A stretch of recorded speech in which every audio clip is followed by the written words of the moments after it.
નમસ્કાર મિત્રો, આપણે ગઈકાલે ચર્ચા કરી હતી કે આપણે સમાન નાગરિક સંહિતા છે, યુનિફોર્મ સિવિલ કોડ, એની અંદર આવી રહેલા મોટા ફેરફારો બાબતે રોજ ચર્ચા કરતા રહીશું એવી આપણે વાત થયેલી અને એ જ ઉપક્રમની અંદર આજે આપણે મળ્યા છીએ.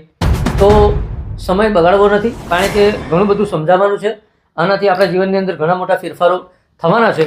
લગ્નની બાબતની અંદર લગ્નની નોંધણી બાબતમાં, છૂટાછેડાની બાબતમાં, છૂટાછેડાની નોંધણી બાબતમાં, મિલકતોની વહેંચણી બાબતમાં, પ્રોપર્ટ બાબતમાં, વિલ બાબતમાં, વારસા સર્ટિફિકેટ બાબતમાં અને દત્તક વિધાન બાબતમાં, લિવ ઇન રિલેશનની બાબતમાં બધાની અંદર મોટા મોટા ફેરફારો છે. તો સ્ટેપ બાય સ્ટેપ એક પછી એક આપણે બધાની ચર્ચા કરીશું. આજના વિડીયોની અંદર મિત્રો આપણે આજે લગ્નની બાબતની અંદર વિચારીશું, લગ્ન અને લગ્ન નોંધણી બાબતમાં. પરંતુ સૌપ્રથમ તો આજે સમાન નાગરિક સંહિતા છે મિત્રો, એની અંદર આ તમામ ધર્મના લોકોને આ કાયદો લાગુ પડવાનો છે. એમાં હિન્દુ, મુસ્લિમ, શીખ, ક્રિશ્ચન, પારસી, જૈન, બૌદ્ધ તમામ વર્ગના લોકોને આ કાયદો સરખા પ્રમાણમાં લાગુ પડશે મિત્રો. પણ એની અંદર એવી જોગવાઈ કરવામાં આવી છે કે આ કાયદો એ અનુસૂચિત આદિજાતિ એટલે આદિવાસીને આ કાયદો લાગુ પડશે નહીં. અને એવા વ્યક્તિઓને પણ લાગુ નહીં પડે કે ભારતના સંવિધાનના ભાગ 21 હેઠળ જેમના પરંપરાગત અધિકારો સુરક્ષિત કરવામાં આવ્યા છે એ લોકોને આ કાયદો લાગુ પડશે નહીં. એટલે કે આદિવાસીઓ અને સંવિધાનના ભાગ 21ની અંદર જેના હકોને સુરક્ષિત કરવામાં આવ્યા છે એવા લોકોને આ કાયદો લાગુ પડવાનો નથી મિત્રો. હવે આની અંદર મિત્રો આપણે જોઈએ તો આજે આપણે આજના સ્પેશિયલ વિડીયોમાં લગ્નની વાત કરવાની છે. તો જે હિન્દુ લગ્ન અધિનિયમ હતો તો એની અંદર કંઈ ખાસ મોટા ફેરફારો લગ્નની બાબતની અંદર નથી. થોડા ફેરફારો છે અને એ ઘણા પાછા અગત્યના ફેરફારો છે, એ આપણે જોઈએ છે મિત્રો. તો કાયદેસરના લગ્નો કોને કહેવાય? એ હિન્દુ લગ્ન અધિનિયમની કલમ 5ની અંદર એની જોગવાઈ હતી. આ નવા કાયદાની અંદર જે સૂચિત કાયદો છે એમાં કલમ 4 છે. જ્યારે નવો કાયદો એના મૂળ સ્વરૂપની અંદર બની જશે ત્યારે કલમની અંદર કદાચ ફેરફાર થવાની શક્યતા છે. પણ એની અંદર જે લગ્ન સમયે બંનેમાંથી કોઈ પણ પક્ષકારનો જીવન સાથી જીવિત ન હોવો જોઈએ. એટલે કે કોઈ પણ સ્ત્રીને એક પતિ હોય, કોઈ પતિને એક પત્ની હોય, એ જીવિત ના હોવું જોઈએ. એની પહેલી શરત છે, એ જૂના કાયદામાં પણ હતી. લગ્ન સમયે બેમાંથી કોઈ પણ પક્ષકાર માનસિક ક્ષમતા નબળી હોવાના પરિણામે માન્ય સંમતિ આપવા અસક્ષમ ન હોય, એટલે કે એની માનસિક સ્થિતિ ખરાબ ના હોય, અસ્થિર મગજનો ના હોય, માન્ય સંમતિ આપવા સક્ષમ હોવા છતાં લગ્ન માટે અયોગ્ય હોય તે પ્રકારની અથવા એટલી હદે માનસિક વિકારથી પીડાતી રહી હોય એવી વ્યક્તિ, વારંવાર ગાણપણના હુમલાનો ભોગ બનતી હોય એવી વ્યક્તિ, પુરુષે 21 વર્ષની વય અને સ્ત્રી માટે 18 વર્ષની વય પૂર્ણ કરેલી હોય તેવી વ્યક્તિ, તેઓ બંને પક્ષકારો પૈકી ઓછામાં ઓછા એકને નિયંત્રિત કરતા રૂઢિ અને રિવાજ તે બંને વચ્ચે લગ્નની મંજૂરી આપે તે સિવાય પક્ષકારો પ્રતિબંધિત સંબંધની ડિગ્રીમાં ના આવતા હોય, એટલે સગોત્ર, સપિંડ એ બધું છે. અમલમાં હોય તેવા કોઈપણ કાયદા હેઠળ લગ્ન પ્રતિબંધિત ના હોય, એટલે બાળ લગ્ન પ્રતિબંધિત છે. આ છે. આ તમામ જોગવાઈ જૂના કાયદામાં મિત્રો હતી જ. એટલે નવા કાયદાની અંદર ફક્ત શબ્દોની થોડા ઘણી હેરફેર કરી અને આ વસ્તુ તમારા સમક્ષ મૂકવામાં આવી છે મિત્રો. એક હિન્દુ લગ્ન હિન્દુ માટે જ હતું, સ્પેશિયલ મેરેજ બધા માટે હતું, ક્રિશ્ચિયન લગ્ન ક્રિશ્ચિયન માટે હતું. એમ આ નવો જે અધિનિયમ છે એ બધા વર્ગ માટે છે. એટલે એક નવી કલમ અંદર ઉમેરવામાં આવી છે અને જે લગ્ન કરવાની વિધિઓ છે એ વિધિઓનો ઉલ્લેખ આ કલમની અંદર કરવામાં આવ્યો છે.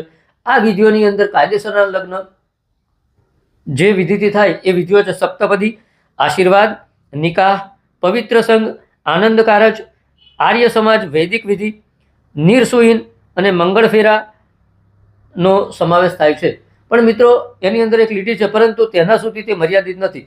એટલે બીજી જો વિધિઓ હોય સમાજની તો એ વિધિઓથી થયેલા લગ્નો પણ આની અંદર કાયદેસરના લગ્નો ગણાશે મિત્રો. એટલે આ લગ્નની કાયદેસરતા અને ગેરકાયદેસરતાના પ્રશ્ન બાબતે આ જોયું. એટલે જે લગ્ન કરવા માટે સક્ષમ વ્યક્તિઓની જે જોગવાઈઓ છે જૂના કાયદાની એઝ ઇટ ઇઝ બેઠી મૂકવામાં આવી છે અને જે આ કાયદો સમાન રીતે બધાને લાગુ પડવાનો છે. એટલે બધા ધર્મની જે પ્રચલિત વિધિઓ છે એ આમાં મૂકવામાં આવી છે અને સાથે સાથે એવું પણ કહેવામાં આવ્યું છે કે બાકીની વિધિઓનો સમાવેશ પણ આમાં થશે. એટલે કે આ વિધિઓ એટલી જ નહીં પણ બાકીની વિધિઓ પણ કાયદેસરની ગણાશે. મિત્રો રહી વાત આ લગ્નની, હવે વાત છે લગ્નની નોંધણીની મિત્રો. તો એની અંદર લગ્નની નોંધણી માટે એવી જોગવાઈ છે, એ હિન્દુ લોની અંદર કલમ 8 હતી મિત્રો, આની અંદર કલમ 6 છે. તો એ જોગવાઈ લગ્નની નોંધણી બાબત એવી છે કે આ જે નવો કાયદો છે એની કલમ 10ની પેટા કલમ 1માં જણાવેલી કાર્યરીતિ અનુસાર આની નોંધણી કરાવવાની જોગવાઈ કરવામાં આવી છે મિત્રો. તો એ કલમ 10ની પેટા કલમ 1 આપણે જોઈએ તો એની અંદર મિત્રો એવું છે કે એની અંદર જુદા જુદા વિભાગો પાડ્યા છે મિત્રો, કે કલમ 6 હેઠળ નોંધણી કરાવવાનું ફરમાવ્યું હોય છતાં આ સહિતના આરંભ પછી વિધિવત કરાયેલા કરાર લગ્નના કિસ્સામાં લગ્ન પક્ષકારોએ લગ્નની તારીખથી 60 દિવસની મુદતની અંદર આ જે રીત ઠરાવી છે એ રીતે તમારે લગ્નની નોંધણી કરાવવાની છે, લગ્નની તારીખથી 60 દિવસની અંદર મિત્રો. હવે બીજું છે, એક જોગવાઈ અંદર ઉમેરવામાં આવી છે કે રાજ્યમાં વિધિવત કરાયેલા કરાર અથવા તો લગ્ન, કારણ કે તમામ સમાજોને લીધા છે એટલે ક્રિશ્ચનની અંદર કરાર છે, મુસ્લિમની અંદર કરાર છે, તો એ કરાર શબ્દોનો પણ આમાં ઉલ્લેખ છે. જેમની હકુમત એટલે કે જે રજિસ્ટ્રારની હકુમતમાં આવતા હોય એ રજિસ્ટ્રાર સમક્ષ એમણે એ લગ્ન નોંધણીની અરજી કરવાની છે. રાજ્યની બહાર લગ્ન કરાયેલા હોય તો એવા કિસ્સાની અંદર જ્યાં બંને અથવા કોઈ પણ એક પક્ષકાર રહેતો હોય તે સ્થળ જે રજિસ્ટ્રારના હકુમતમાં આવતું હોય એ ત્યાં કરાવવાની છે. દાખલા તરીકે કોઈ ગુજરાતનો છોકરો હોય, મહારાષ્ટ્રની છોકરી હોય, તો એ બંને અથવા કોઈ પણ પક્ષકાર રહેતા હોય, એ છોકરી મહારાષ્ટ્રમાં રહેતી હોય ત્યાં અથવા તો ગુજરાતમાં, એ બંનેમાંથી કોઈ પણ એક જગ્યાએ આ નોંધણી કરાવી શકાશે. કલમ 7ની અંદરની પેટા કલમ એક એવું કહેવામાં આવ્યું છે કે 31/3/6 અને આ સંહિતાના આરંભની તારીખ વચ્ચે રાજ્યમાં વિધિવત કરાયેલા લગ્નના કરાર બાબતની અંદર નોંધણી જો કરાવવાની હોય તો ત્યાં જે પક્ષકાર રહેતા હોય ત્યાં એ નોંધણી કરાવી શકશે. એટલે મિત્રો આ લગ્નની નોંધણીની બાબત આપણે જોઈ. હવે એની અંદર લગ્નની નોંધણીની અંદર એવું છે કે આ નોંધણી ફરજિયાત બનાવવામાં આવી છે, અને એ જો લગ્નની નોંધણી કરાવવામાં ના આવે તો 10,000 રૂપિયાથી વધુ નહીં તેટલી રકમ સુધીનો દંડને પાત્ર થશે. એ કલમ 17ની અંદર, આ નવા કાયદાની કલમ 17ની અંદર એનો ઉલ્લેખ છે કે કલમ 10 અથવા કલમ 11 હેઠળ તેમ કરવું ફરજિયાત હોય તેવા કોઈ કિસ્સામાં ઇરાદાપૂર્વક યાદી રજૂ કરવામાં ચૂક કરે અથવા બેદરકારી દાખવે તો તેવી વ્યક્તિ રજિસ્ટ્રાર દ્વારા લાદવામાં આવે તેવા 10,000 રૂપિયાથી વધુ નહીં તેટલો દંડ ચૂકવવાને પાત્ર થશે. એટલે તમારા લગ્ન કાયદેસરના હોય, તમે કાયદેસર રીતે લગ્ન કર્યા હોય અને એ લગ્ન કર્યા પછી 60 દિવસની અંદર તમે જે જગ્યાએ લગ્ન કર્યા હોય એની સ્થાનિક હકુમતમાં જે રજિસ્ટ્રાર લાગુ પડતા હોય એ રજિસ્ટ્રારની કચેરીમાં અથવા તો વર અને વધુ બંનેમાંથી કોઈ પણ એક વ્યક્તિ જ્યાં રહેતા હોય એ રજિસ્ટ્રારની હકુમતની અંદર એ રજિસ્ટ્રાર સમક્ષ તમે આ લગ્ન નોંધણી બાબતે તમારી અરજી કરી શકશો. અને આ લગ્નની નોંધણી ફરજિયાત છે મિત્રો, અને લગ્નની નોંધણી તમે નહીં કરાવો તો 10,000 રૂપિયા સુધીનો તમારે દંડ ભોગવવાનો વારો આવે એમ છે. આ જોગવાઈઓ, આ કાયદો અમલમાં આવશે જ્યારે એ કાયદો બની જશે, અત્યારે ખરડા સ્વરૂપે રજૂ થશે, પણ જ્યારે કાયદો બનશે ત્યારે પછી આ અમલમાં આવવાનું છે. એટલે હવે પછી તમારે લગ્ન બાબતની અંદર આ જોગવાઈનું ધ્યાન રાખવું પડશે મિત્રો. તો આજે આ લગ્નની બાબતની અંદર આપણે ચર્ચા કરી. આવનારા વિડીયોની અંદર આપણે છૂટાછેડાના બાબતની અંદર ચર્ચા કરીશું. ત્યાં સુધી રજા આપો.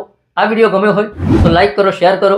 આપણી આ યુટ્યુબ ચેનલ અશોક ડાભી એડવોકેટને સબસ્ક્રાઈબ કરો, બાજુનું બેલ આઇકનનું બટન દબાવો અને તમારા કોમેન્ટ્સ આપો. આ વિડીયોને જુદા જુદા પ્લેટફોર્મ પર શેર કરો. આ સિવાય પણ આપણે આ ચેનલ ઉપર જમીનની લગતા ઘણા બધા વિડીયો મૂકેલા છે, ગણોદ્ધારના, જમીન મહેસૂલના અનેક પ્રકારના વિડીયો મૂકેલા છે. એ જોતા રહો, બીજાને પણ જોવા માટે પ્રેરિત કરો. અને આપણે ફેસબુક અને ઇન્સ્ટાગ્રામ પર પણ આ વિડીયો તમને ઉપલબ્ધ થશે, તો ત્યાં પણ આ વિડીયો આપ જોઈ શકો છો. તો આપણી આ ચેનલને આજે જ સબસ્ક્રાઈબ કરો અને નવા વિડીયો સાથે ફરી મળીશું. ત્યાં સુધી રજા આપો. જય હિન્દ, જય ભારત, જય શ્રી રામ.